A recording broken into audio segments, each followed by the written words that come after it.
నమస్తే అండి అందరికి. ఒక్కసారి అయితే ఈ వాయిస్ నోట్ వినండి. పిన్ని నువ్వు పంపిన గిఫ్ట్ నాకు చాలా నచ్చింది. Thank you. I love you. Oh love you too తల్లి. ఈ పాప ఎవరంటే మొన్న మనము 7 మందికి అయితే వాయినం ఇచ్చాం కదా. అందులో కొంతమంది సిస్టర్స్ డీపీ పిల్లలవి అలా పెట్టారు, కొంతమంది మా పిల్లలు అని పెట్టారనమాట. అంటే ఒక 2 మెంబర్స్ అయితే పెట్టారు. సో నేను అన్ని వాళ్ళకి వాయినం ఇవ్వడానికి ప్యాక్ చేస్తూ ఉంటే నాకు ఒక థాట్ వచ్చిందనమాట. ఎప్పుడు కూడా మా ఇంటికి ఎవరైనా చిన్న పిల్లలు అలా వస్తే బుక్స్, కలర్ పెన్సిల్స్ ఇవన్నీ పెట్టుంటా మా పిల్లలకి ఇవ్వడానికి.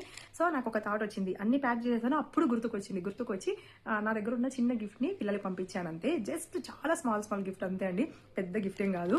అదేంటి అంటే చూడండి, చిన్న పిల్లలకి బాగుంటాయి కదా అని చెప్పేసి ఇలా పంపించాను అనమాట. వాళ్ళకి చాలా హ్యాపీగా ఫీల్ అవుతారని. ఇందులో ఏం అందగలేదండి, నేను పెద్ద గిఫ్ట్ ఏం కాదు. కానీ ఆ పాప సంతోషం నాకు ఎట్లా అనిపించింది అంటే చాలా సంతోషం అనిపించింది.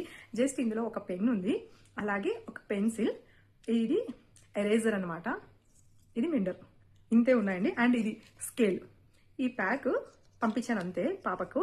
వాళ్ళ మమ్మీ ఈవినింగ్ స్కూల్ నుంచి వచ్చినాక ఇచ్చిందంట.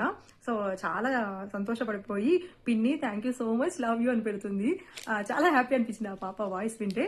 ఇద్దరు సిస్టర్కి పెట్టాను. సో ఈ సిస్టర్ నాకు ఈ వాయిస్ నోట్ పంపించారనమాట పాపకి చూపించి. లవ్ యూ నాన్న, థ్యాంక్ యూ సో మచ్. చాలా క్యూట్గా ఉంది వాయిస్ కూడా. చాలా హ్యాపీ అనిపించింది నాకు.